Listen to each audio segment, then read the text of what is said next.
So the Nintendo Switch 2 was revealed a couple of days ago, and wow, did Nintendo cause chaos. They decided to drastically increase the prices of their games. The physical copy of Mario Kart World, for example, costs a whopping 50% more than a copy of Mario Kart 8 did at launch in my country. They're charging people for unlocking better frame rates in Tears of the Kingdom and Breath of the Wild. They showed a tech demo, literally called Welcome Tour, and it's paid software that they want us to buy. The new Pro controller got a spicy price hike. They added a new button to the console for a feature that requires a paid subscription, and to round it all up, they showed a spiritual sequel to Bloodborne by From Software, without mentioning that the game will be a multiplayer game and nothing like Bloodborne. And then they somehow managed to crash their own livestream just at the moment as they revealed that Silksong is scheduled for 2025 release. They certainly gave the interweb a lot to talk about. And they certainly gave the internet a lot to complain about. And to be quite honest, I share a lot of the complaining. In my humble opinion, Nintendo is really pushing it with the heavy price increase, and I suspect that this is going to have a negative impact on the early console sales. But we are actually not going to talk about any of this drama today. All of this has already been said many times, and there's really nothing that I can add to the discussion other than saying that low prices are good and high prices are bad, which, while true, isn't the hottest take, is it? So today, we won't discuss any of the drama surrounding the Switch 2 reveal. Instead, we're going to talk about something else. Something that got surprisingly little attention, thanks to all the drama. The very fact that Nintendo actually revealed one of their most interesting new games in a long time. Donkey Kong Bananza is a really interesting game for lots of different reasons, many of which actually have nothing to do with the game itself. So today we will pretend for one beautiful moment in time that all the drama did not happen, and we will actually take a closer look at the reveal of Donkey Kong Bananza. We're basically going to go over the trailer scene by scene. We'll take a look at what was shown, discuss what is suspiciously missing, speculate if the game is going to be any good, take a deep dive into the history of Donkey Kong franchise, philosophize about trousers, take a quick turn to the left and actually discuss parts of the Mario Kart World trailer while we're here, and most importantly, shine some light on one of the most interesting new Nintendo reveals in ages. So, gentle ladies, gentlemen, and gentle people in general, are you ready? Then let's do this.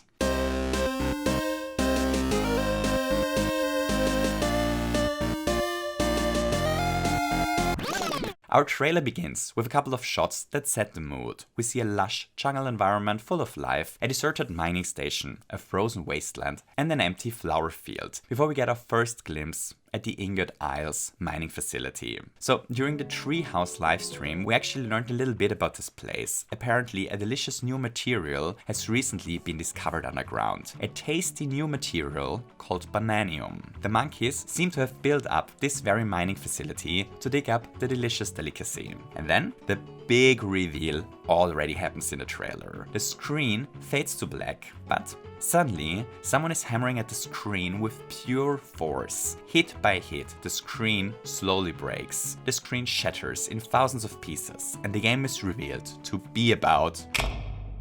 In 1981, Nintendo released arguably the most important game in the history of the company. A game so successful that the entire company up until today is built upon its success. This game, of course, is the original Donkey Kong arcade game. In 1981, the original Donkey Kong hit arcades all over the world and people loved it. And with this success, a gaming icon was born. An icon called Mario. And only a couple of years later, Mario already debuted on home consoles. His first big game, Super Mario Bros. On the NES, the next global success story. Super Mario Bros. Finally cemented Mario's status as a gaming icon. But while the game pushed the Mario brand into never-before-seen heights, it also put another Nintendo brand into a really awkward position. You see, Super Mario Bros. Is actually the first game that features Bowser Bowser as Mario's antagonist. No longer was our plumber fighting against a giant ape, he was now facing the king of the turtles himself. The introduction of Bowser as Mario's antagonist put DK out of work. Suddenly, the DK brand was in a really awkward spot. Donkey Kong was no longer Mario's adversary, but he also did not have his own series yet. For a decade, the IP was pretty much dormant. But all of this changed in 1994, because in 1994, Donkey Kong Country was released. And Donkey Kong Country is no Nintendo game. You see, for over a decade, Nintendo didn't really know what to do with poor DK now that Bowser was kidnapping Mario's maybe one day GF. And after sitting on the IP for such a long time without doing anything with it, they decided to outsource it. They struck a deal with another developer, granting them the rights to develop a DK game for Nintendo. And this developer was actually British. It was a developer named Rare. And Rare delivered a massive hit. The original Donkey Kong Country actually managed to set the record for the fastest selling video game at its time. Donkey Kong Country ended up becoming the third best-selling game on the Super Nintendo. It outsold the original Mario Kart, it outsold A Link to the Past, and most impressively of all, it even outsold Super Mario World 2, Yoshi's Island. Donkey Kong's very first game already sold more than double the amount of copies than a Mario platformer did. And once again, Nintendo found themselves in a really awkward position. You see, at that point in time, Donkey Kong was arguably Nintendo's second most valuable brand, but it was a brand that was not designed by Miyamoto or anyone else at Nintendo. A contracted British studio came up with almost all the DK tropes that we know today. Diddy Kong was made up by Rare, the Kremlings were, and so is the minecart trope. The fact that DK loves bananas was Rare's idea, and so is Cranky Kong. Most of the things that we know and love about Donkey Kong are actually made up by a British contractor, not by Nintendo themselves. Even Donkey Kong himself was designed by Rare. Miyamoto's original DK design didn't even wear a tie. The Donkey Kong that we all enjoyed for over 30 years now was never conceptualized by Nintendo. Nintendo just adopted a design that someone else came up with. And this brings us back to the big reveal of the trailer. Because this reveal here does not only reveal to us that the game is about Donkey Kong, it also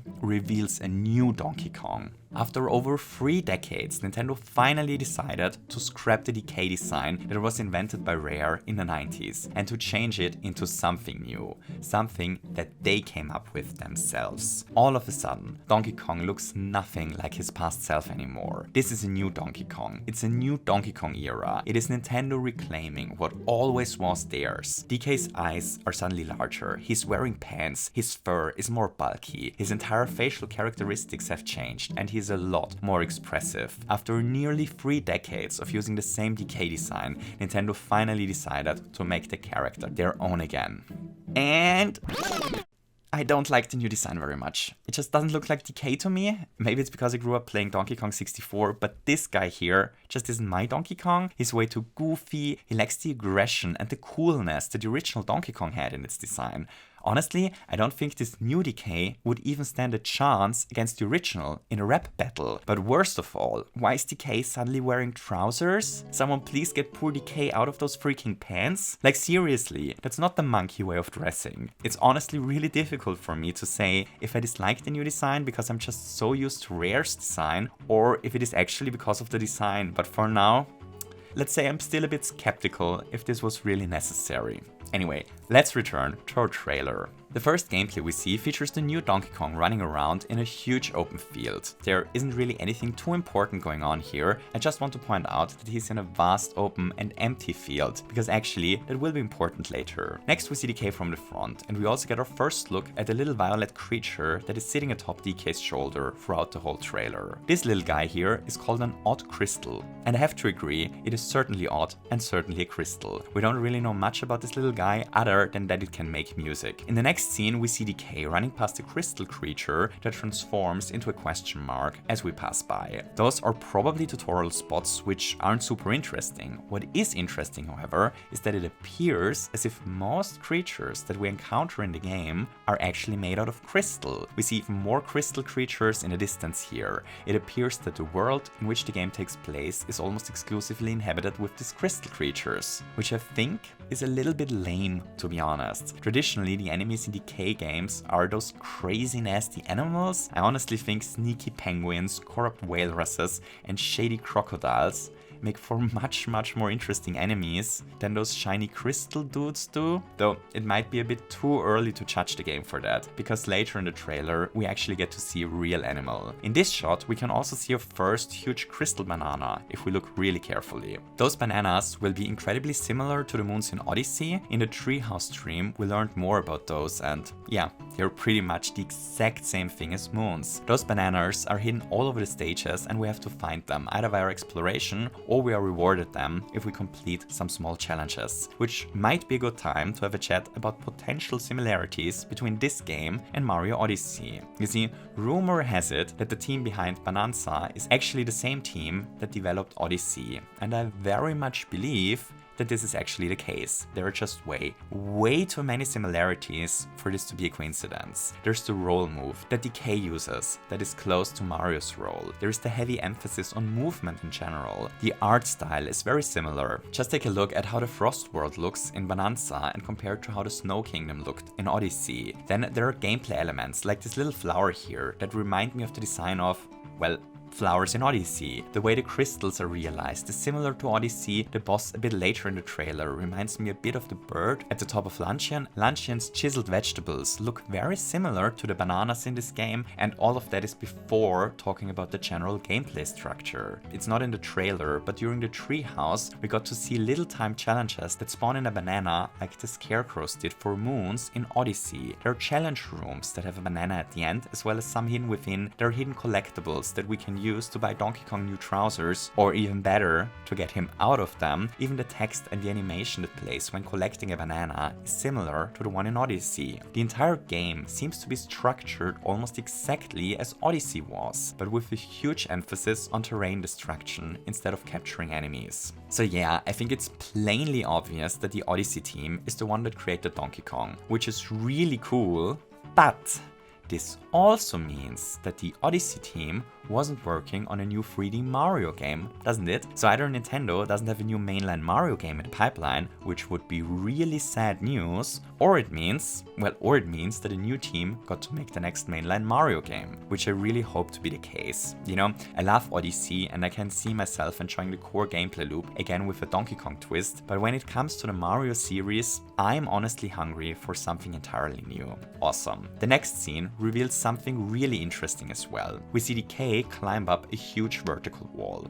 As it turns out, Donkey Kong is pretty much able to scale each and every wall in the game, pretty much like Link was in Breath of the Wild. Climbable walls are a really unusual choice for a 3D platformer, because being able to climb on top of most obstacles really limits design space. I'm honestly really curious to learn how they are going to build challenges if all walls are scalable. And next, we already get the best scene in the trailer, at least in my opinion. The one thing that actually got me really hyped for the game. We get to see Decay move around a little bit, and DK's moveset appears to be really fluid and really fun. There is a roll move that looks similar to the roll in Mario Odyssey that we can jump out of. There is a wall grab. There even appears to be some form of ground bounce move while rolling that causes us to bounce back into the air. It all honestly just looks really well executed to me. I have no idea if the game will end up being any good yet, but I'm already almost certain that the speedrun will actually be a ton of fun. During the next couple of shots, the trailer then introduces us to the core gimmick of the game.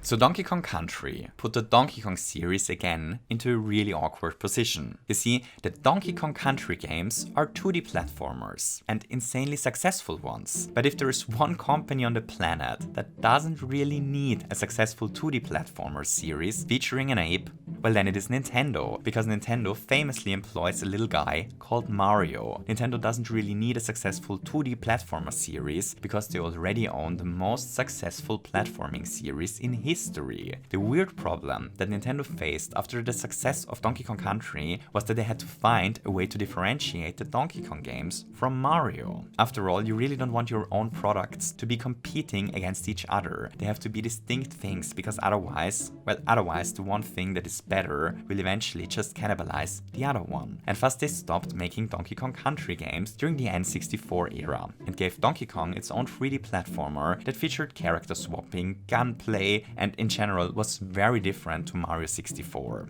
A game once again developed by Rare. And the game was fun. But soon after, Rare ended up as every single gaming company will eventually.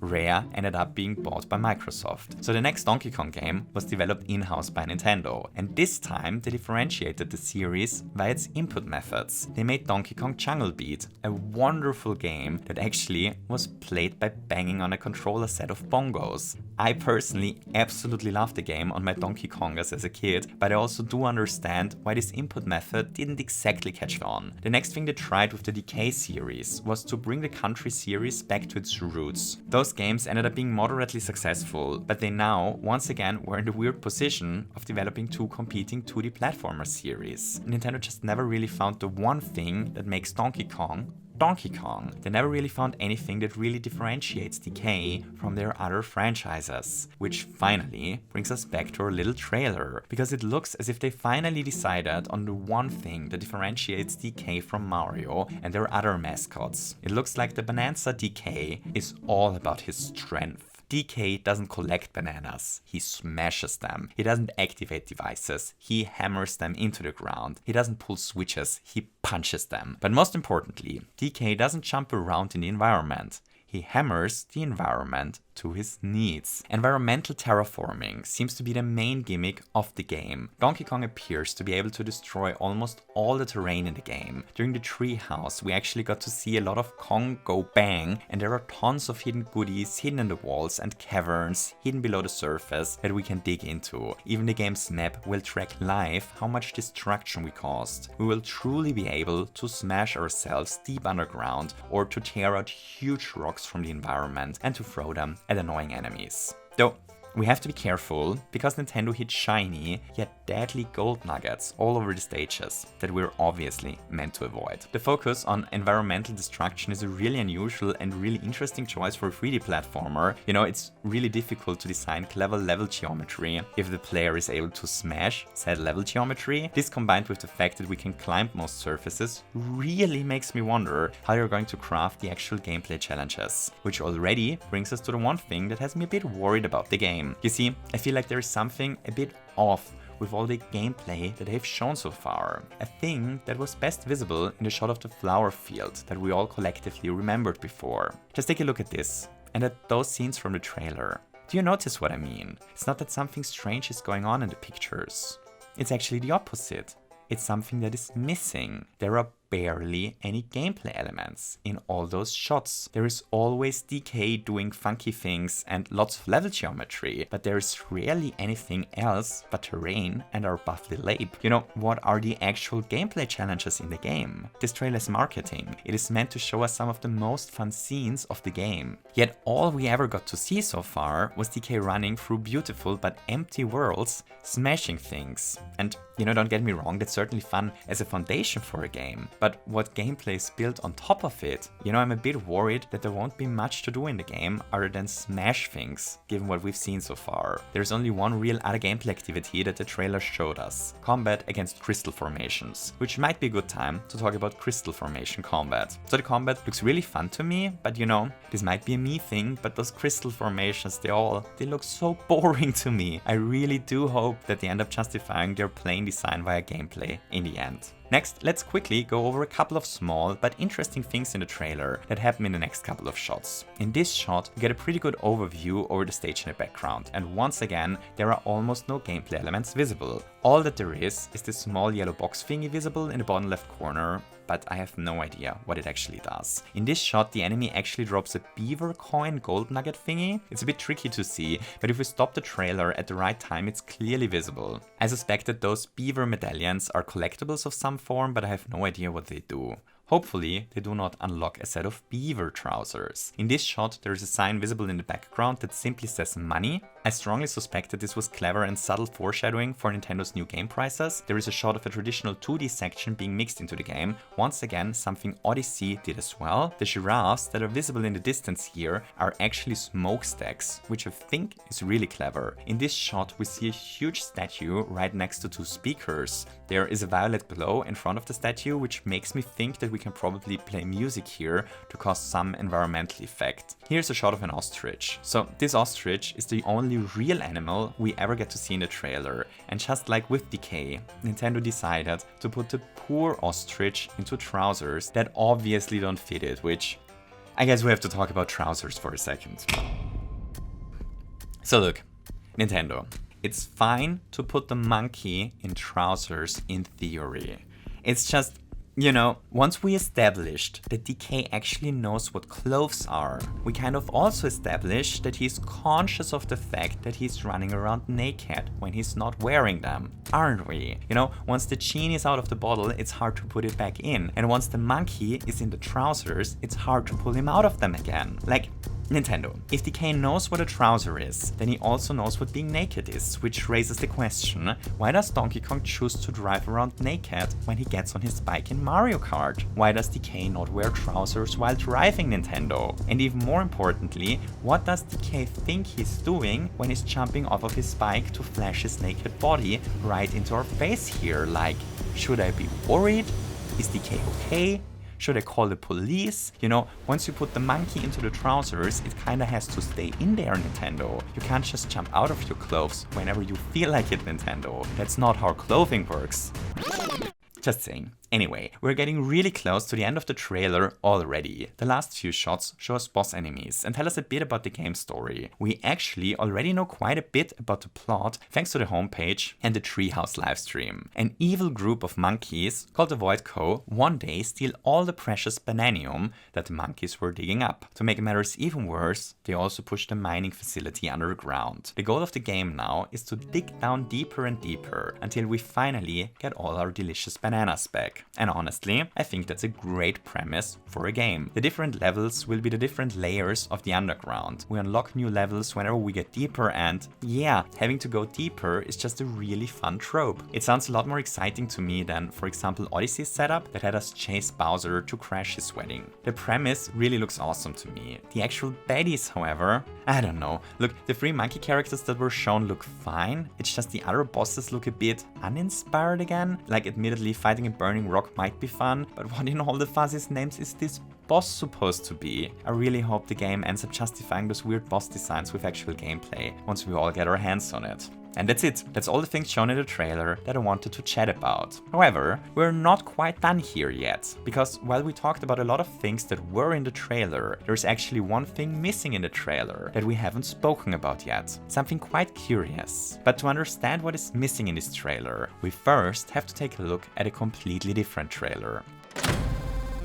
Mario Kart World appears not only to be very expensive, it also appears to be very expansive, at least when it comes to its roster of playable characters. Pretty much everyone who is somehow able to drive a kart got hired. There is Pauline driving a car. They showed us a Hammer Bro uselessly driving around. They hired Goombas for the job and Lakitus. We can drive as a charging chuck or as a sting bee. We can drive as a pokey or as a sidestepper. Heck, we can even drive as a dolphin or a Mooku. Pretty much anyone and anything that is somehow able to pilot a kart got hired as a driver for Mario Kart World. Everyone but one.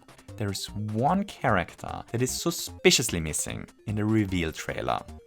Over the last couple of years, the Switch Nintendo 64 online service built up a really good library of games. Almost all the Nintendo 64 classics can be played on it. There's Majora's Mask and Ocarina of Time. There is Mario 64 and Yoshi's Story. There's GoldenEye and Jet Force Gemini. Both Banjo games made it, and so did Mario Kart. They re-released Perfect Dark and Wave Racer and Pilot Wings and Pokemon Snap on the service. Even Excite Bike 64 made it onto there. Almost all important games of the N64 era can be played on the Switch. There are just 2 games that are still missing.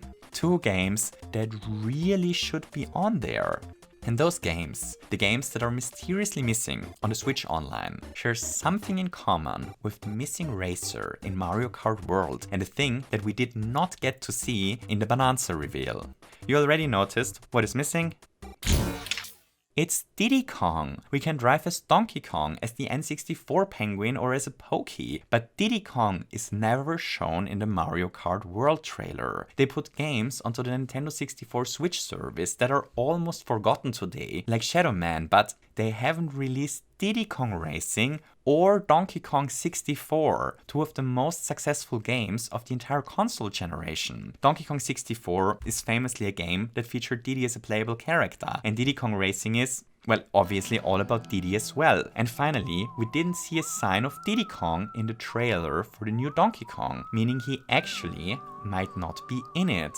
So what is going on? Why is Diddy Kong missing in the trailer for Bonanza? Why is he missing in the Mario Kart World trailer? And why did Nintendo not release a single game with him on the N64 online service? And there are only two possible answers to this question, aren't there? It's either answer A or answer B. Answer A is the Diddy is fine option, and answer B is the leave Diddy alone option. And to be honest, I like answer A a lot better than answer B. So what is answer A? Diddy is fine. Well, the answer here is that Diddy Kong is actually in a Donkey Kong game, that he got a new design that they don't want to spoil, or that he maybe appears as a surprise, and that he might even be in Mario Kart World, but the new design is the reason we didn't see him yet. Finally, they might have been saving Diddy Kong Racing and Donkey Kong for a final marketing push when Bonanza releases in July. If that's the case, everything is fine and there is no reason to worry. But there is actually also option B, the leave Diddy alone option. And I personally start to believe that option B might actually be the case. You see, there have actually been rumors for over a decade that Miyamoto and the higher-ups at Nintendo never really were that happy with Rare's DK design. It is whispered in certain Nintendo message boards that Miyamoto actually was annoyed that someone else overhauled his original DK design, and that the game that featured this design then ended up outselling the game that Miyamoto himself was working on at that time. Remember, Donkey Kong Country sold more than twice as many copies as Yoshi's Island did. But the success of Donkey Kong meant that the higher-ups at Nintendo were kinda stuck with a brand that they did not create themselves and did not like very much. Rare's Donkey Kong brand. It's always been rumored that Nintendo didn't like many of the Rare tropes. So, to be fair to Nintendo, there are certain Rare tropes that Nintendo accepted, like Cranky Kong, who actually made it into Bonanza by the way, or the cannon barrels, or rhino riding, or whatever. Some elements of the Rare games were taken over by Nintendo. But at the same time, there are certainly a lot of Rare DK tropes that were never ever used in a DK game developed by Nintendo. K. Rool, for example, neither popped up in any Nintendo-made Donkey Kong game, nor did the Kremlings. Some of the tropes of Rare's DK have been avoided by Nintendo as if they were toxic, which brings us back to the present, because all of a sudden they decide to completely redesign the entire Donkey Kong brand. And just around the time that this happens, all traces of Diddy Kong suddenly disappear. So if all of this is not part of an elaborate marketing plan that is soon to get revealed, if Nintendo instead really plans to kill the Diddy Kong brand, then, well, then we all will have to pick a side soon, don't we?